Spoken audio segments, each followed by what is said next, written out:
I just get naked and do the same thing. Hi there and welcome back to my channel. It's Teresa. I know that this is the video everyone has been waiting on. How to build a profitable OnlyFans profile from scratch in 2021. Now, when I started selling nudes, I started with 1,000 Twitter followers, probably like 1,400 Instagram followers, like 1,000 people on Snapchat, various social media presences. But I'm talking about if I had zero, if I had to start over today, where would I start? Number one, I would say is very important is personal branding. I know a lot of people don't consider this when they think about OnlyFans, but there's tons of YouTube videos that you can look up about personal branding. But I think the two most important questions to ask yourself here are number one, who are you? And who is your ideal subscriber? Now, who are you? What kind of aesthetic do you want to fit? Who do you want your subscribers to perceive you as? You can be,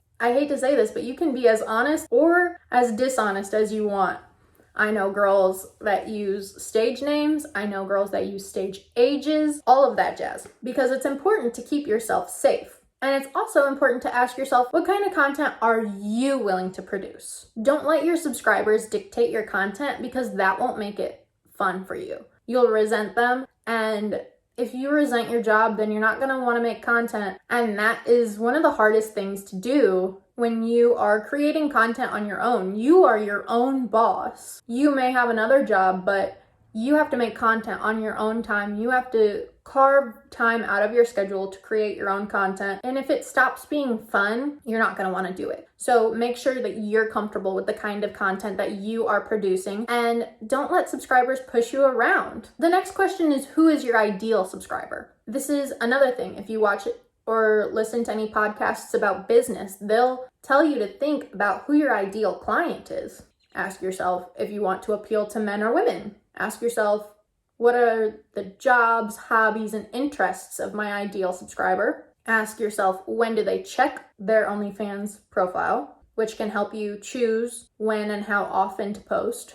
And then ask yourself, what's their income or lifestyle? That can help you choose what price you set your OnlyFans profile at. And then you can use all of this information to help you provide content to that ideal subscriber and pull them in. Next, I would use social media to promote. There are some sites like Pocket Stars. I do have a Pocket Stars profile if you want to check that out, that do have a page where you can search for different content creators, like an explore page, the way Instagram used to have. But if you are only interested in OnlyFans because that's the new hot thing right now that everyone's doing, then you're going to need a social media following. Adult content goes against many sites' terms and conditions agreements. So make sure you're reading those very closely and be cautious when you're posting. I would say my most recommended sites for promoting content are Twitter, Reddit, and Snapchat. But I'll talk about the pros and cons of all of these within this video. Twitter doesn't allow any pictures of your but everything else is allowed. And they used to not be super harsh about their rules, but recently they've been cracking down. So maybe you've seen someone post that in the past, but I would say it's more important to keep your following than to post content like that. I would rather have the 15,000 followers that I do without posting that kind of content than get deleted at 100,000 followers on Twitter because I posted that. I've seen that happen to girls, and just keep that in mind when you're posting. It is an option that you can play with it, but I wouldn't recommend it. On Twitter, I would find a community of other content creators who are similar to me, that fit the same aesthetic as me, especially in the same price range as me. A very important part of this is having genuine interactions with these people and replying. I like to reply to people's promo posts and tell them how good they look, and they really appreciate that because that will boost their tweets in the algorithm. Then they're more likely to help you as well. And if you get into this repertoire with somebody that you really like, then you could reach out to them and ask them if they have any engagement groups that they know of that you could join to help you build your community. Through Twitter, I've met some of my best friends. So I would also say a great way to get more exposure on OnlyFans is to create collab content. I'm not saying to do meetups. I'm not even saying that if someone random messages you and offers you money to create content that you are uncomfortable with, I am not saying by any means to do that. I'm saying odds are if you are creating an OnlyFans, it's probably because you already know or know of someone who has one. So this is an option to help you find more subscribers as well. And that's the site that I usually use, but I've also tried to branch out. Another great social media site to use is Reddit because they do allow full nudity. I personally haven't had great luck with Reddit because I think it's hard to get karma, but I actually just bookmarked a tweet about how to get it. And sometimes posting vanilla content on pages that don't have any rules is the best way to build up your karma in order to be able to post on those subreddits that require you to have an older account with more karma or whatever. I personally haven't utilized that method yet, but I saw a thread about it, so I just wanted to share that with you today. There are also engagement groups for Reddit. However, Reddit will flag you if they see the same people interacting with each other over and over and over again, so just be wary of that. I also like to utilize Snapchat, where you cannot post full nudity, but I have noticed that I get a lot of subscribers from like people that I went to school with on Snapchat, and also people from dating apps like Tinder or Bumble. And using Tinder or Bumble or anything like that, I'm just gonna say Tinder because that's probably the one that you're gonna use to try to gain subscribers. There are a lot of girls that will try to promote on Tinder and you can get your account deleted by doing that. What I like to do is make like a normal account, but then I put my Snapchat in the bio so that if somebody is really desperate and really wants to get to know me, then they're gonna add me on Snapchat. And once they've added me on Snapchat, then they can see the ads that I post to Snapchat. So that's why I love using Snapchat as a means of advertising for my OnlyFans. Why don't we talk about things like Instagram, Facebook, YouTube, and how you can leverage those to gain more subscribers? And you might not be posting your sexiest content, but think about people who don't post sexy content or post like vanilla content that won't get you deleted and how many followers they have. Just try to utilize those principles to build up your vanilla platforms and then just throw a link on there. Like I use a link tree so that my accounts won't get flagged for having an OnlyFans in the bio.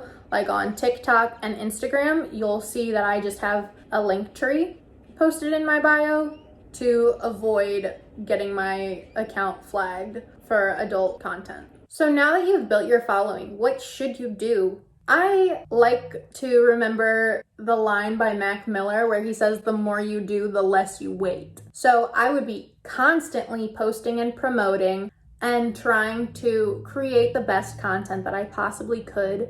Even if you don't have a ton of supplies, just get a cheap ring light. And even if you can't afford a ring light, you can use just like a window. And if you don't have enough natural lighting, then maybe just get like a lamp and cover it with parchment paper to soften the light, okay? There are tons of ways to get started on OnlyFans without investing a ton of money into it. You can make very high quality content with $0, just things you have laying around at your house. What I like to do is I actually like to go on YouTube and look up like at-home photo shoots and pull ideas from those videos into my content creation. Because just think about it. If those things are popular in vanilla content creation, I just get naked and do the same thing. and people go nuts for it. I just think that it can really help you step up your content creation if you are using a good quality camera, you know how to edit your photos, and just being creative. I think that that's one of the things about me is that more so than I love like the actual nudity part of it, I love photography and modeling and being creative. That's what I love about it. So for me, it's more of like a creative escape. I don't know what kind of content you want to create, but that's what I'm saying is along the lines of the aesthetic, just know what you want to post. And there are tools that you can use in order to help you create that content. Another thing that I think people don't think about is subscriber retention. Once someone initially subscribes to your profile because they like your advertising, what's going to make them continue to stay subscribed? Are you offering like incentives on your posts? Are you offering custom content? Are you offering pay-per-view messages? I like to track my top 10 subscribers and send them extra content throughout the month. I also like to send perks to people that have their rebill on, just to keep my good subscribers subscribed. It's easier to retain a subscriber than it is to get a new one. So make sure that you increase the value of your service. I don't know if people think that this is crazy, but I like to listen to Tony Robbins' podcast to help me build my OnlyFans business. And he's always talking about increasing the value of your service. Well, if people aren't willing to pay for your service, why is that? Why don't you change something? Maybe you just need to post more. Maybe you need to go look through your posts and ask yourself, well, this one post got more likes than my other ones, so what am I doing right? What do these people like about my content? What is it that I could do better to retain my subscribers? Make sure you're staying organized because it's really hard to juggle all of these different social media outlets and try and create content for all of them with different intentions in mind. So obviously, my intentions behind posting to, say, YouTube or Instagram or Facebook, it's a lot different than my intentions behind posting to Twitter, because I know that I can get at least one subscriber from every ad that I post, but maybe I'm not getting a new subscriber from posting to YouTube, but maybe you like my YouTube videos and you want to subscribe, and then you want to keep following me, so you go follow me on Twitter, and then you see all my ads, and then finally you're like, okay, I guess I'll check it out. So it's important to stay organized, and one thing that can help you with that is setting up automatic posts, and that's one thing that you can do on OnlyFans. You can't do it on like Twitter or Reddit or anything, but just set an alarm, make a content calendar. I've been looking more into that, how YouTubers will organize their content and plan for it and everything. I think that that's very important. And batching content so that you can make all of your content all at once or edit it all and then just set it to post automatically. So you only have to worry about posting to your social media. But it is important to stay active on your OnlyFans. This is just a tip to help you so you don't forget, but you should definitely still be checking your OnlyFans on a regular basis so you can respond to messages and check your notifications and your income statements, etc. Because one thing a lot of girls overlook is that subscribers love it when you interact with them. What is the reason that someone would choose to subscribe to your OnlyFans instead of watching someone else for free on a big site? The reason is the personal interaction, because you're more like a real person to them and they want to see what you have to offer. So make sure you're staying active and replying to your messages, especially if they're going to ask you for pay-per-view content or custom content.